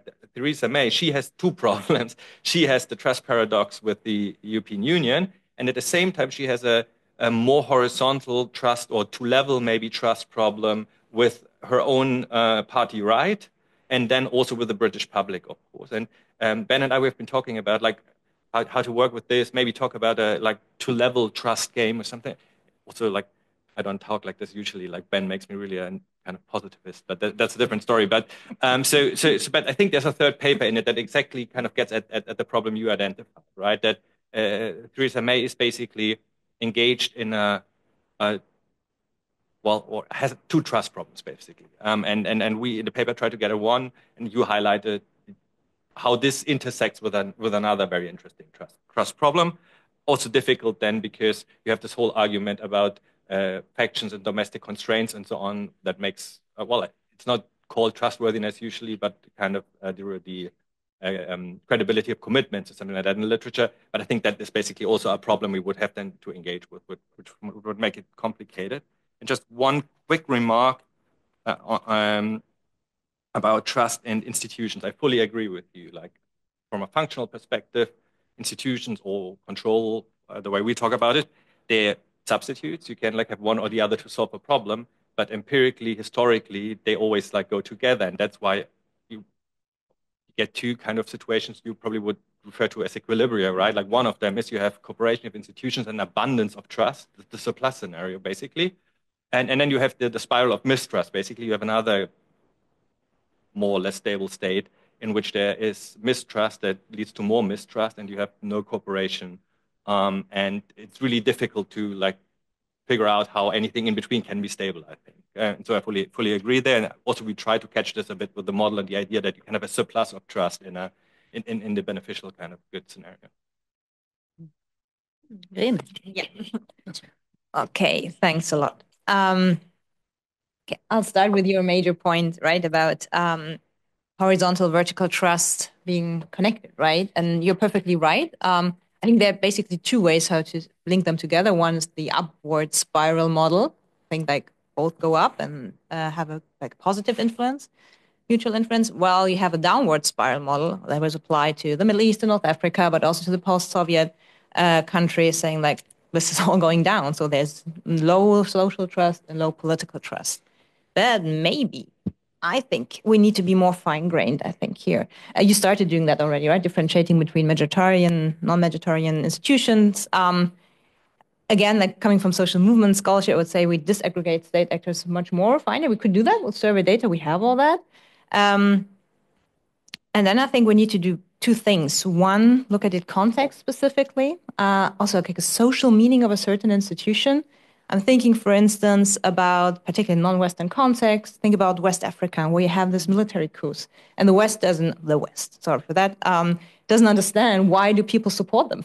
Like, why is that so? And while citizens would say, like, you with your French colonialism and so on, you have no idea what the elites you supported brought us, right? Corruption and poverty and so on.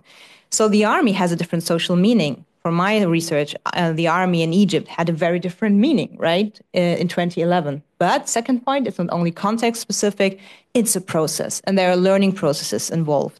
You can learn that you cannot trust the army when you do that in 2011, and then you have a military coup in 2013, you know better in 2023.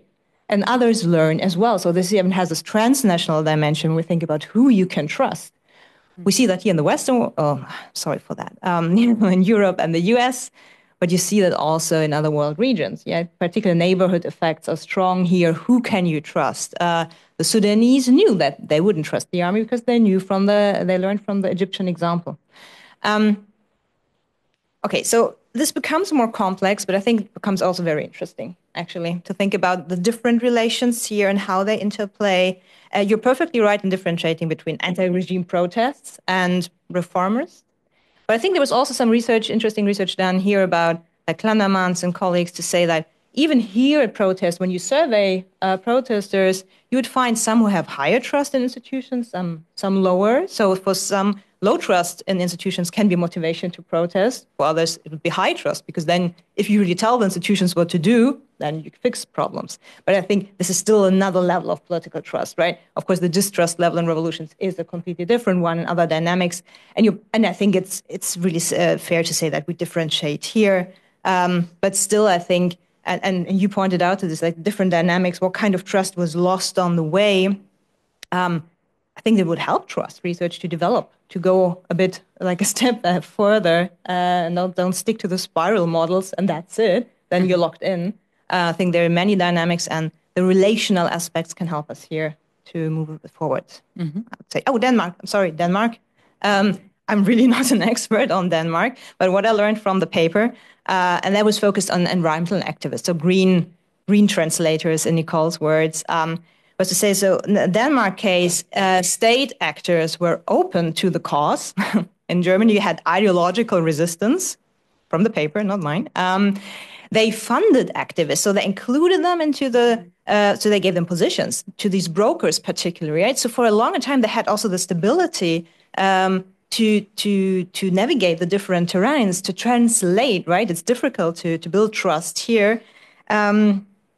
So, and then this turned into a specific form of engagement, like mini publics, to really engage and talk with each other. But this is all I would say about Denmark at this point. Great, thank you. You also have an answer. Yes. Would you like to go back? Thanks so much, Michael. I struggled a bit with your differentiation and the argument, does vertical and horizontal trust always go together? It sounds logical, but in the historical case of war discourses and law, I wondered, I mean, if I take, for instance, the example of the Congress of Vienna after the Napoleonic Wars, where all the great powers of Europe meet in Vienna from September 1814 until August of 1815, they meet each other, they negotiate, they dance, they have relationships with overlapping people. Anyways, I don't know if that's really trust building or building of distrust or mistrust, but what's that's also not very exclusive. So we had that yesterday. But anyways, the question is, we see on the Congress of Vienna a rising institutionalization of law, which we can correlate with this trusting between the princes from democratic but mostly non-democratic states, of course. But if we look at early modernity, for instance, or if we look at the outbreak of the Second World War, even Hitler on 1st of September of 1939 tries to justify his violence.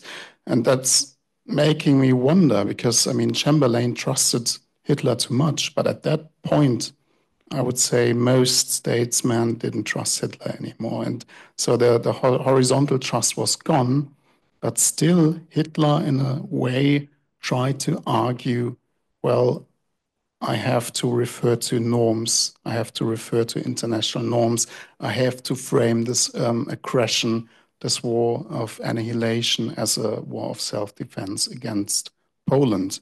And that's just making me wonder, because if we look at early modern war manifestos, so the first manifesto from 1492, all these princes, they didn't trust each other, but still they had a basic trust or confidence, in Reemsma's sense, in the working of norms at the international level. So I would say this trust in norms, this vertical trust also exists if there's no horizontal trust between princes or statesmen or stateswomen at all. And I also thought about it shortly in my second area of research. I didn't talk too much about it today in labor relations. So I did some participatory research on value chains or transformation in companies. And what we see there is a huge distrust against law, against norms of the state, of co-determination, no trust in works councils anymore. But this distrust then also produces in the conflict a new form of trust between workers, what I call solidaristic trust. So we have then a horizontal trust beyond the existence of vertical trust. Yeah, so these are just two examples where I try to contest a bit this thesis that they always go off together. Thanks. You want to say something, or can I? No, I want to say something. Of course, I mean.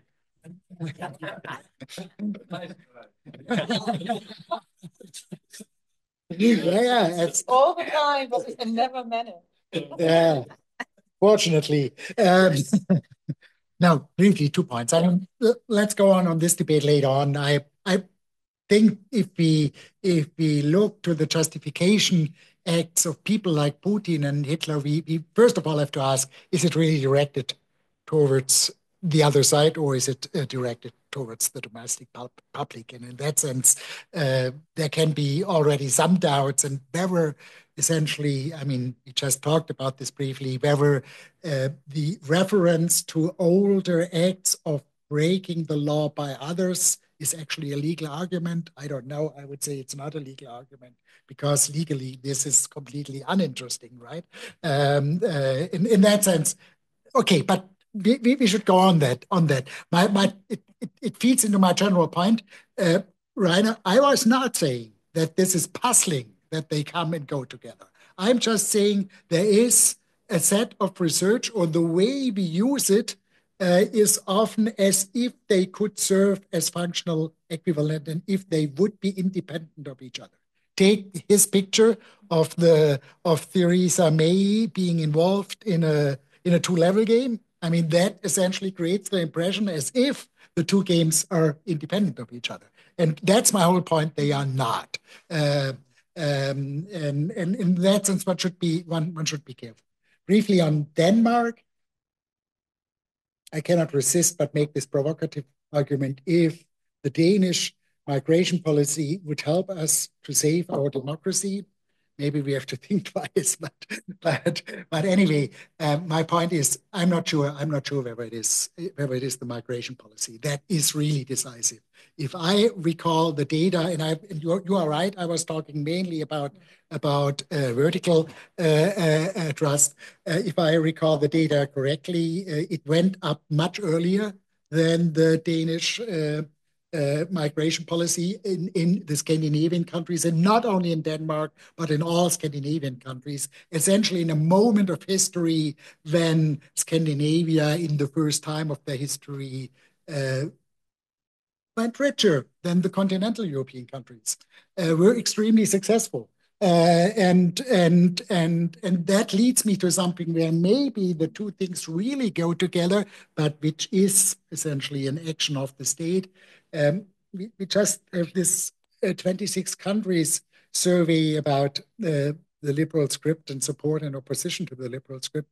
And the one thing that really drives some of those variables that are close to trust, that are not identical to trust, is not the question of inequality in the sense of the distribution of private income between poor and rich people. It is essentially the question whether the state provides or whether the society provides equal access to the basic needs, whether the state functions in the sense that it provides public infrastructure, that it provides access to health to everyone, access to education to everyone. And that's essentially the thing where Scandinavian countries and continental Europe went apart in the 1990s in that respect. And I don't have any way to prove this now, but I would probably argue that this is a very important reason for the success of the Scandinavian states, that in spite of the fact that the inequality in Sweden more steeply grew than in Germany, but they still offer essentially equal access to everyone to basic needs like health, education, and public infrastructure. Then I have four more people on the list. I put myself on the list, abusing my privilege. Franziska, Balas, and Vincent. Have I missed anyone? Ooh. Could you give me your name? Robin. And Robin. So starting by myself, that makes it probably easier. I have a question to Hendrik. And I would agree that it sounds like a compound concept, and it's rather the trust that others will honor their normative commitments on average, right, that you are talking about.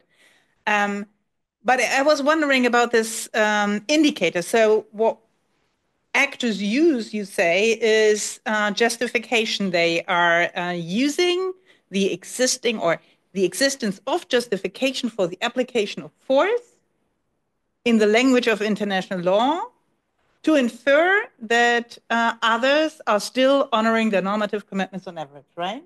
This is your argument. But I guess something has to come in here, right? Either the systematic extent of this justification. I mean, it doesn't make sense if someone would only spuriously or sporadically at least only do that, right? Then it wouldn't count. I would not probably think that he's obeying the norms on average when he's only doing that. So how do actors judge upon that? That would be something that I would like to ask you. And the other thing is, and you already had Nazi and Putin. This Nazi thing is also something. Putin and Hitler. If you're looking at Putin, and I would agree that Putin is using the language of international law to justify the war of aggression against Ukraine. And of course, then it's not a war of aggression. But he is not using this systematically. but he is like spilling out all kinds of arguments for justifying this war. And one could, I think, even say that he's trying to ridicule the whole system of international law and the whole order by doing that. So how does that feature in?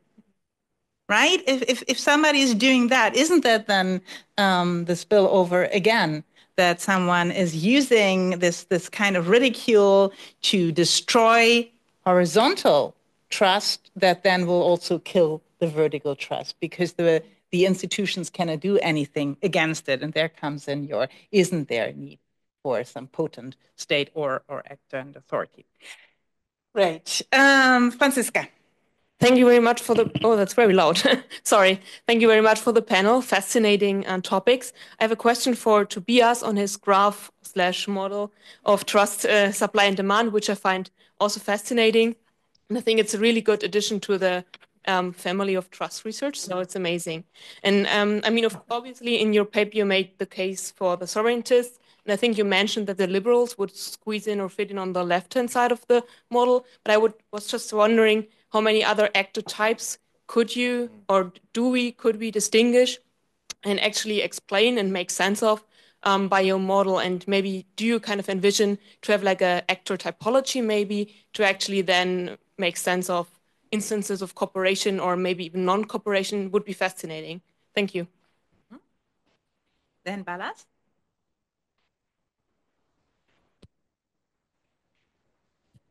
Thank you very much. It's a fascinating panel. I have a question for Hendrik and Tobias a little bit. I find this your work on international supranational organizations and various fora to coordinate supranational action super interesting. For one, because these are the fora which are able to address risks and harms which require coordination beyond the nation state. And what I don't quite yet understand is how trust exists in parallel with other forms of relations in that space. So I certainly can imagine that trust is a very important mechanism in the international order, because ultimately the number of players is in the hundreds, like how many sovereign states we have, and it's also people sitting in a room with other people trying to negotiate with each other. So there, the traditional interpersonal approach to trust seems to be super relevant. But on the other hand, these people are representing nation states with very raw, naked interests, whether these are economic interests or geopolitical interests or whatever. And so this trust exists in the context of naked interest, which ultimately seems to be driving international relations. So if the Hungarian prime minister's interest dictates that he maintains a good relationship with his political ally Netanyahu, then he's willing to say publicly that he's disregarding the decision of the International Criminal Court against him. So it's always in this double bind of we have these supranational frameworks of the NATO or the World Trade Organization, of the UN, of the World Health Organization. Sometimes it's like we withdrew from those, as Trump has done in the last 2 weeks. Sometimes we are part of it, but in a selective, opportunistic manner. But it's never purely trust, but it's also never like a very stable binding framework. So how do you reconcile these two? Thank you. Then Vincent.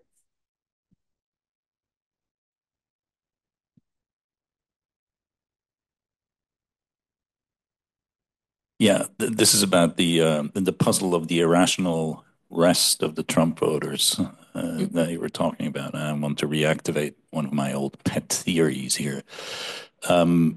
Maybe the puzzle can be solved if we no longer assume that these people are rational economic agents, or that economic concerns are what primarily motivates them. Maybe we're talking about a sector of the electorate for which politics and basic economic concerns have become disconnected. Some of the data that we know about the composition of the electorate, certainly 2016, but also later, suggests that the entire rhetoric of Trump as the representative of the working class and economic anxiety is just bullshit. Because Trump voters in 2016 were on average twice as wealthy as Clinton voters, and even in poor regions, the Trump voters were the wealthy people and not the poor working class people. So we're talking about people who probably don't really care that much about the price of eggs because they're quite affluent. And we may have, we may be dealing with people for whom politics is more a matter of lifestyle and entertainment than actual, economic provision. It's quite helpful to look in areas like cultural studies and fan studies to try and understand how some of Trump's voters relate to him. He's completely impervious to scandal, as we know, which is what connects him to rock stars from the 1960s and 70s. You smash up your hotel. That doesn't break the bond with your fans because in condoning that break of norms, the fans can sort of constitute themselves as a group, and they get a sense of enjoyment in the provocation and the transgression of the social norms out of it. And those are typically people who are affluent enough not to have to care. So maybe we should look at it as a combination of affluence and permanent adolescence rather than try and apply a economic rational agent model to these political choices. Great, thank you. And then Robin, last question.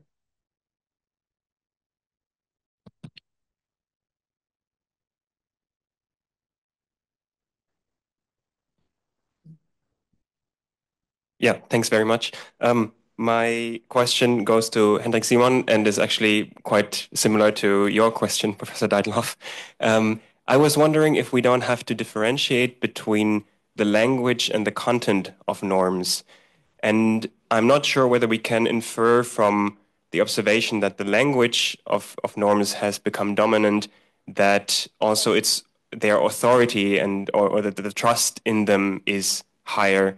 Because if we look at, for example, human rights, we can see that the language of human rights has become very dominant, and even people who we would call despots try to justify their actions by reference to human rights. But does that mean that they're more authoritative now? I'm not sure, because if you look at the adherence to those norms, it has at best stagnated or even decreased, maybe. So if we call this authority in just the sense that the language has become dominant, then why would we even care about trust if it has nothing to do with the adherence to those norms? Or is there maybe something else to that story, to authority, and we need something more than just the observation that the language has become dominant? Thank you. Thank you very much. And then I would give the word back to the panel, and please decide on what you want to answer, since we are over time, and I guess some people need to catch flights or trains. So you are free to answer to whatever you want. Irene doesn't have anything to say. I guess you will have to say something. I think Michael should get the last word. Yeah, you should get the last word. No way. Then I will be cut off again.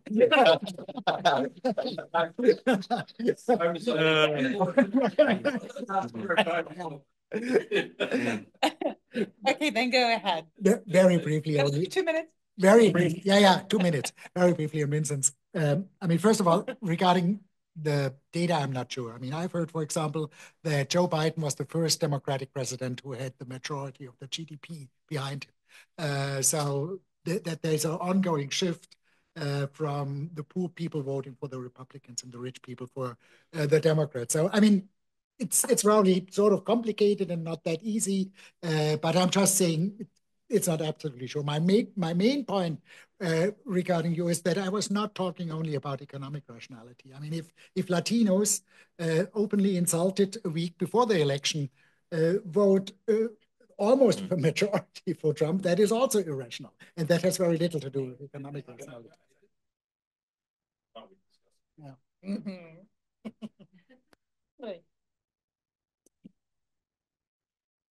Yeah, thanks so much. To Balázs first, very shortly. I think that's exactly why Talleyrand in 1814 convinced the other great powers in Vienna that they only meet the 5 great powers and not all the powers present, so they could negotiate in a more private and confident way. And we also see that in IR trust research, for instance, Reagan, Gorbachev in 1985, the so-called Geneva moment, 2 guys meeting with their advisors and arguing together.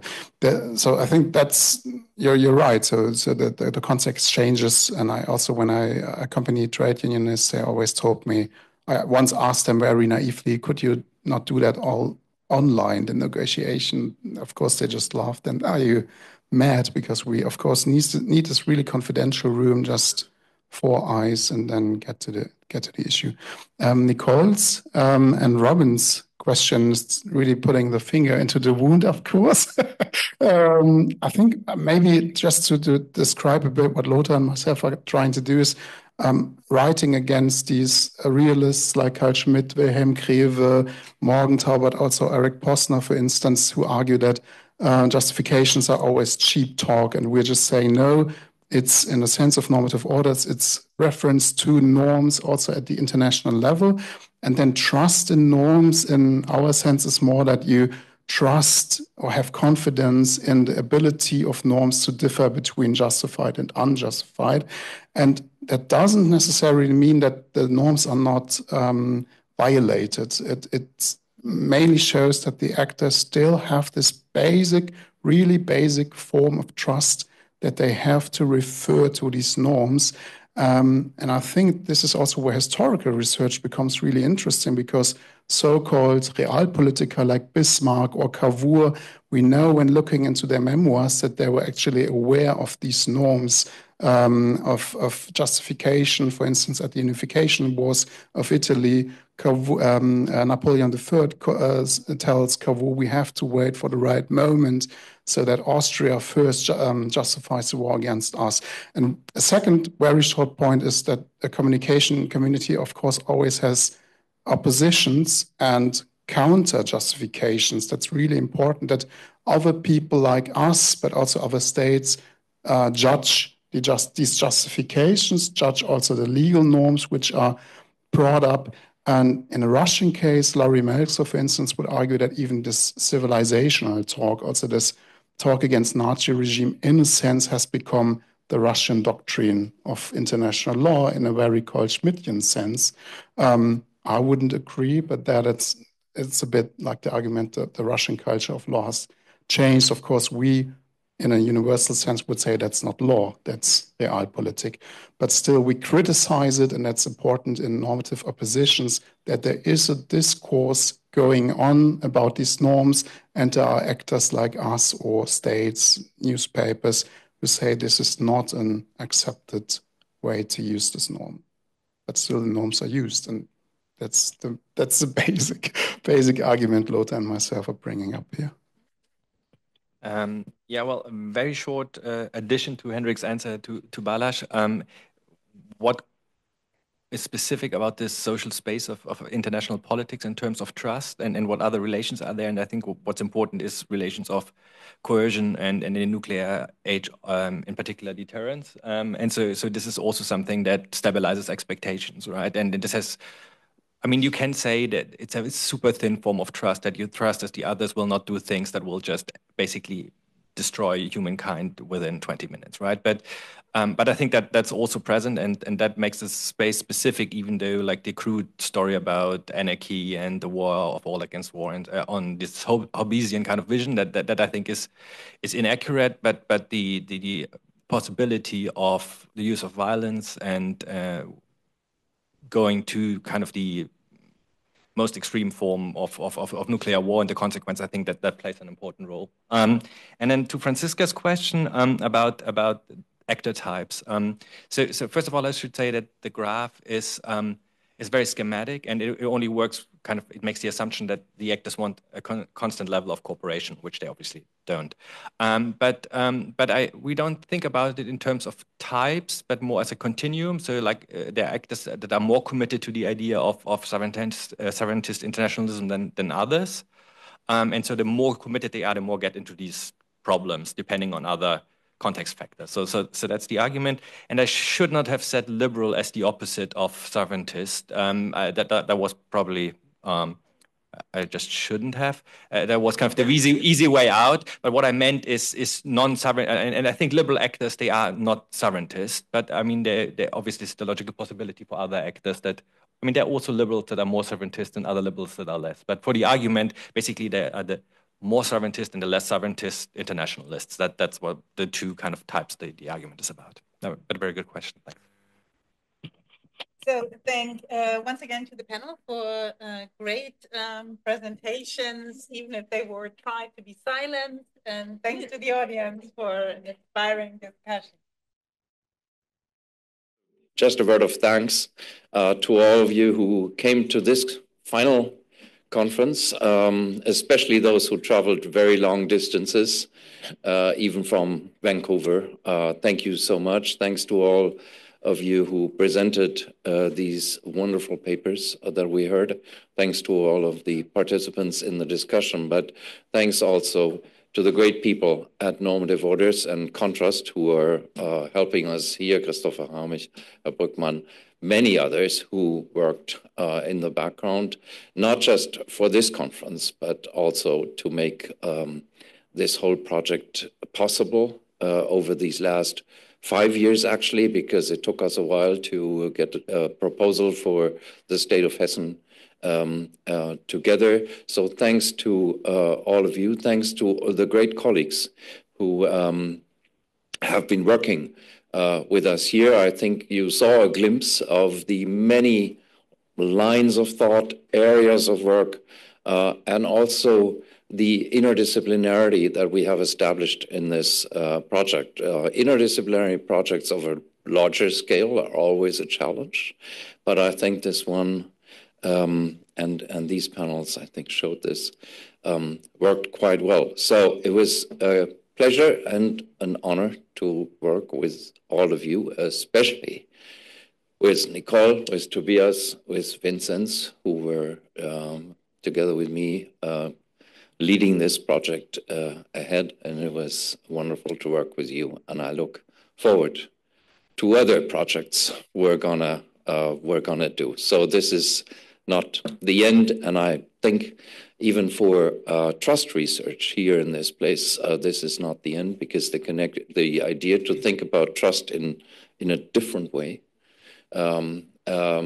and be careful about it and also be innovative about it, I think sticks with a lot of us, and we just saw examples. So off to more enterprises.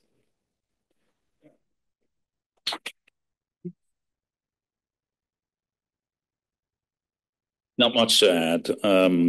It's been a great learning experience. It's been a privilege to work with all of you and to work with our international guests. I always tell people in other places that one of the unique qualities of Frankfurt is that you have people actually working together who in many other places don't even know where the other person's office is, let alone would they ever start a conversation. This has been my experience here. I think it's unique to Frankfurt, and it's the genius loci that I think will continue to live. And I would advise everyone who was here as an international guest to be prepared to come back very, very soon, because this is a conversation that we want to continue, and we've benefited enormously from all of you. And this is something that we're not going to give up. Have a safe trip home. Thanks to everyone, and see you soon.